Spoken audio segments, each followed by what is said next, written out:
Having a recap of last week's discussion. So we started from verse 34.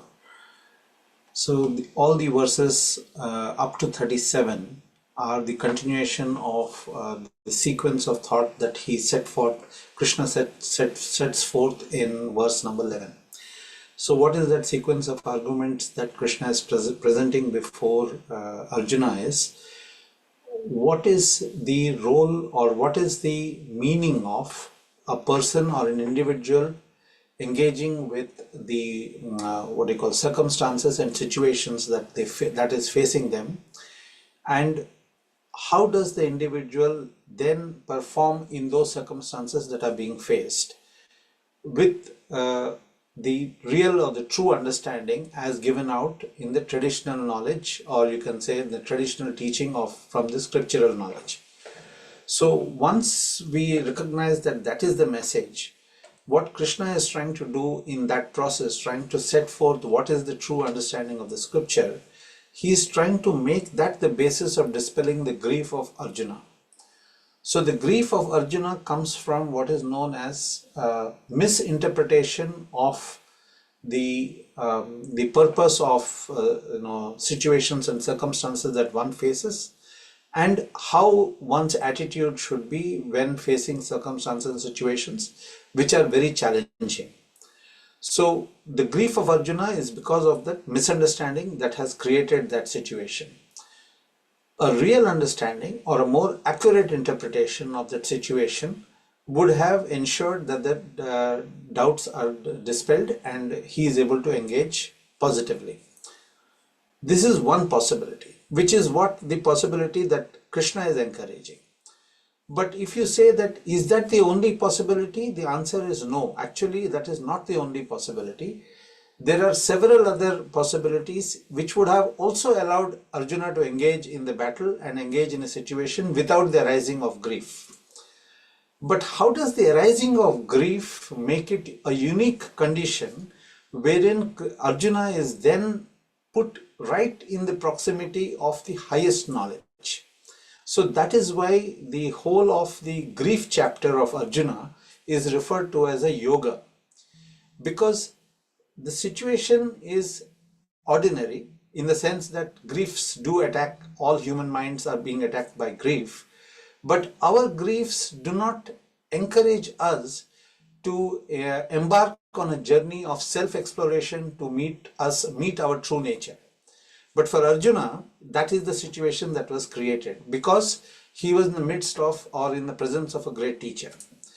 So that there is this solution that Krishna offers is a true understanding of the real nature of our personality, such that having got connected with the true nature, engagement with circumstances and situations becomes very easy. So if you look at it in that light and you see what he is saying in verse number 34, so here he is giving what is called as the common man's interpretation of what a person engages in would be referred to as the true and proper engagement in Swadharma and improper engagement with Swadharma. So here he says, people too will recount your everlasting dishonor, and to the one who has been honored, dishonor is more than death. So this is the condition that Krishna is interpreting as the worldly response to an individual who, faced with a circumstance, has failed to live up to his Swadharma. And the very same individual, when he is faced with a circumstance and lives up to his Swadharma, he is bestowed with honor. If he doesn't live up to his Swadharma, he is bestowed with dishonor. And he is referring to this in common man's language as being more than death. Now, this argument that there is a common man's parlance and there is a spiritual person's parlance, both are being referred to by Krishna. So what is the real learning point which I want to take forward from this example is the actual difference between spiritual life and ordinary life isn't very great. It is only a question of where is the attention. Ordinary life seems to be attending only to the extroverted person, expectations of the personality. Spiritual life is just as ordinary, only thing it is attending to the inner condition or inner reference point of union with the infinite. So, should an awakened person be treated as an ordinary individual or as an extraordinary individual? Swami Chinmayananda used to use one phrase saying that the real awakened person is not the person who is extraordinary. The real awakened person is the one who is ordinary but has an extraordinary way in which they approach what are called as human problems, human engagements, human situations. So the way one engages, that is extraordinary. Situation and the personality will be ordinary. So that the more and more we reflect on this, we will find that even verses like this have got something very profound to teach us. So when Krishna is saying something so ordinarily ordinary, one will say, should this kind of argument find a place in a very exalted text like Bhagavad Gita? You have to give yourself some time to digest this, and then you will say it's not an ordinary teaching. Actually, it is very, very relevant, absolutely to the point, and life will flow. One of the best aspects of life is that when the spiritually minded person does not wish to alter any aspect of what is life and the way life is happening, and in spite of not wanting to alter, finds cause for functioning, finds cause for action. And as you keep reflecting, you'll find more and more Krishna is taking us into that kind of a realm as we reach up to verse number 37. And then he will change the gears, because there he is giving us a new recipe. So in verse number 35, the same attitude will continue. Here he says the great battalion commanders will think that you have withdrawn from the battle through fear, and you will be looked down upon by those who thought much of you and your heroism in the past. So where does Krishna's teaching take us into? He is continuing what is called, as Swamiji says, the common man's point of view, and he is presenting the arguments. And one of the key points which I realized when I was reading this verse and reflecting on the commentary, is what Krishna is saying is, every person is going to be tested against what is called the law of the land. It does not interpret, the law of the land doesn't interpret the stature of the individual or the awakening within the individual. It is interpreting the individual and his swadharma. And that is what is called as common, what we call as commonly applicable situations, depending on the custom and climate and creed and nationality and situation in which each individual is born. And when we have to look upon this, this is where we draw our strength to saying, how do I know what is my swadharma and how do I interpret my swadharma? So very often we'll find a lot of people wanting to make this inner call as saying, I've been given the wrong circumstances, I have been given the wrong capability, I have been given the wrong motivation, and I'm caught in some kind of a strange, unexpected, unwanted situation. So I want to really change it lock, stock and barrel. Actually speaking, we'll be caught in this loop of trying to say that what is offered to me is not my swadharma. Actually, life is constantly offering you options in swadharma.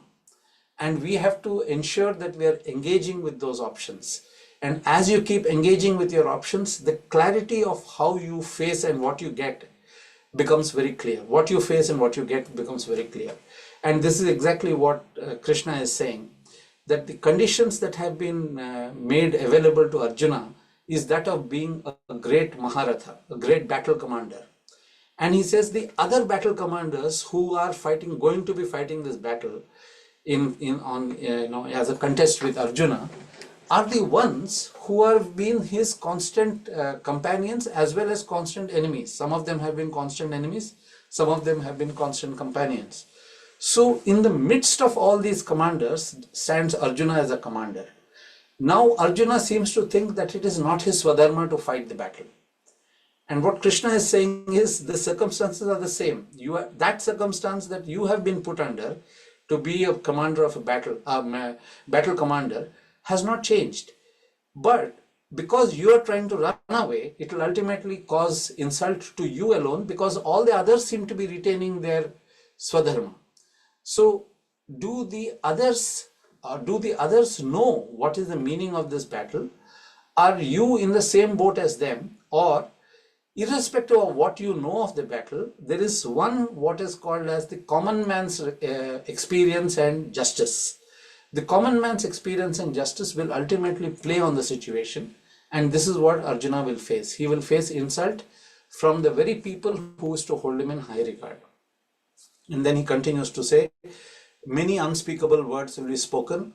Your enemies will speak cavilling about your powers, arguing and contesting and challenging and saying, I don't think he ever was that great as people make him to be. What can be more painful than this? Because why does Krishna give this argument of what can be more painful than this? Because Arjuna's own estimation is only as a human, as an individual who is facing the world, as something separate from him. Had the estimation of Arjuna been different, then it would not have caused the pain. So this phrase that Krishna gives is about the pain that is being caused in Arjuna today, by saying that he is not going to adopt Swadharma, and to avoid that the pain that is going to be caused by following Swadharma, he is going to avoid Swadharma. So what Krishna seems to say is that running away from Swadharma can be more painful than the potential pain you will face had you been engaging with your Swadharma. So that is the meaning, as saying what can be more painful than this. So effectively igniting that spirit within Arjuna to say, at least for the sake of Swadharma, let me pursue it. So this is 36.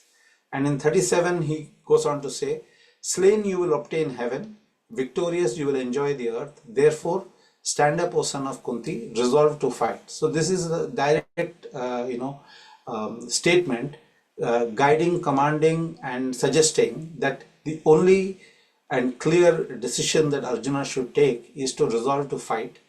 And the two options that come forward to Arjuna at this point of time, even if he was not centered on his true nature, even then, being centered in his fragmented personality nature of his own, worldly centered, worldly oriented, there will still be two clear options, that is to pursue the path of the Kshatriya Dharma, where if he is slain he gets merit, and if he is not slain and victorious, then also he gets merit.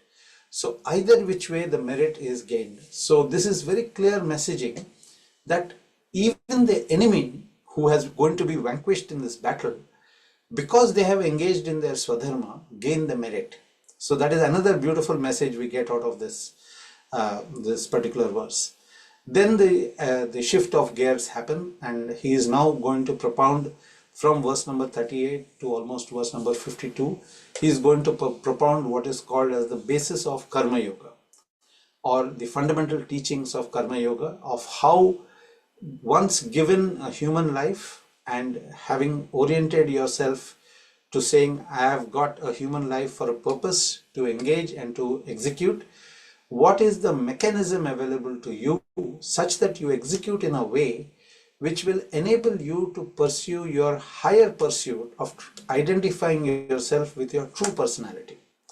So the only purpose of human life, or the only purpose of any experience actually, is to go to the root of experience to identify your true connection with the experiencer, with the source of from where experience is emerging. So what is the technique he gives? He says, how do you have your inner attitude when you engage with Swadharma?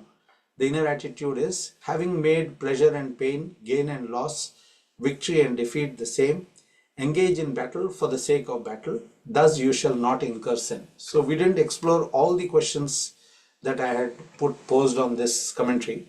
We had only looked at some of the questions. So the first question was, what was the attitude that Krishna is suggesting?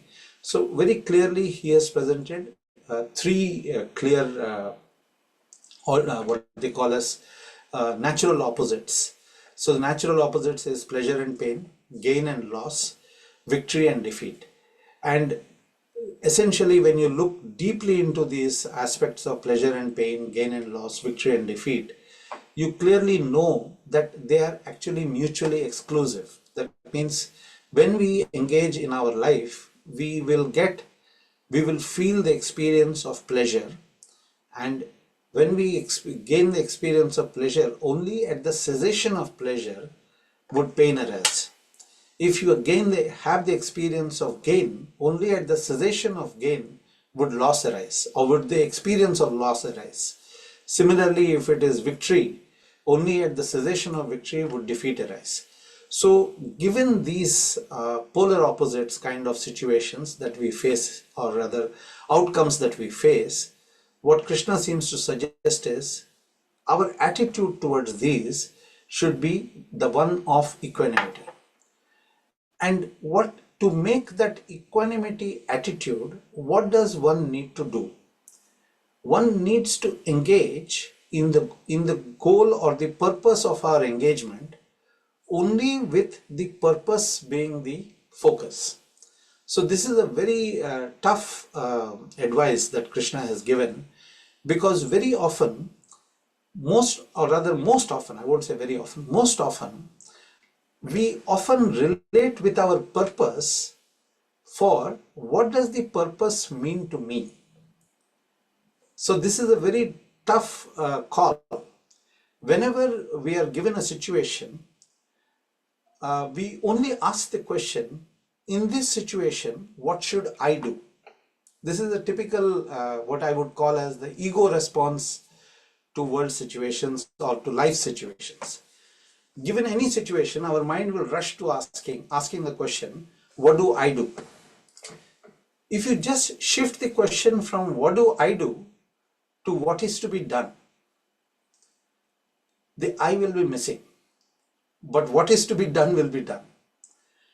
And you will notice that this question of what is to be done won't arise very often. It will arise only when the purpose of the situation or the purpose of the conditions that are giving rise to a situation is higher than your lesser self or higher than your ego self. Like how Gurudev used to give an example. He used to say, if you are doing an activity of common good, something for a community, and then you are present in that situation where this activity is being pursued, you find yourself as an actor, not endowed with a spirit of agency, but as an actor endowed with the feeling of contribution, not of the spirit of agency. The moment you drop the spirit of agency, you will engage, and the situation will alter because of your engagement, and yet you'll be freed from the vicissitudes of the outcomes, because you have engaged in the common aspects, in the common good. So Swamiji used to say that this approach of reducing your individuality from saying what should I do to what is to be done is the shift that you can make to say that I am engaging in battle for the sake of the battle. And then in the verse itself, Krishna concludes that you will not incur sin. And this idea of sin, we also discussed last time. In many ways, this is one of the very fundamental teachings of Bhagavad Gita. And many places you will find the idea of sin being defined, and it might be quite a surprise that sin is not defined in a sense where it is following a rule book. Sin is not defined in that fashion, because if it were to follow a rule book, it would mean that a sin defined in one way at one circumstance would be sin anywhere in any circumstance. It is not like that, because sin has to be understood from the perspective of the agent of the action. And when the agent of action acts to the detriment of the very purpose of that individual's existence, that detriment and that purpose makes it sin. So for Arjuna, not following Swadharma is sin. However, for anyone else in the same situation, because Swadharma is circumstantial, because Swadharma is situational, it would then imply that the outcomes and the mechanisms may differ, but sin also will differ because the situation and outcomes and mechanisms are different. So for different people, different situations, the rule is still the same. If the individual is not pursuing the real goal of human existence, that is to reduce our engagement or our predominance of the ego, predominance of egocentricity, and focus our attention on execution of what is expected to the dilution of one's ego and egocentricity. If that is not the case, that is sin. And if that is the case, then that is meritorious action. So the more and more one pursues that, you get to the meritorious action. So that is why the commentary clearly mentions that though Krishna has employed the language of the Upanishads, language of the Vedas, etc., there is a small difference because now Krishna is talking in terms of circumstances and situations versus the individual, rather than straight away dictating what should be the attitude towards all of situations irrespective of conditions. So Gurudev used to often use this phrase that it's only in Bhagavad Gita that you know that spiritual knowledge does not necessarily apply only to the man who has taken the spiritual bent of mind or spiritual turn in life and has renounced his worldly engagements and he has gone away to live in the forest. To them alone spirituality applies. He says Bhagavad Gita brings spiritual knowledge away from the caves and forests into the battleground of life. And because it brings that knowledge into the battleground of life, Gurudev says, the Upanishadic teachings have suddenly taken a new glow, new purpose, almost like a missionary zeal that Vyasa is trying to present these concepts in the circumstance of the battle.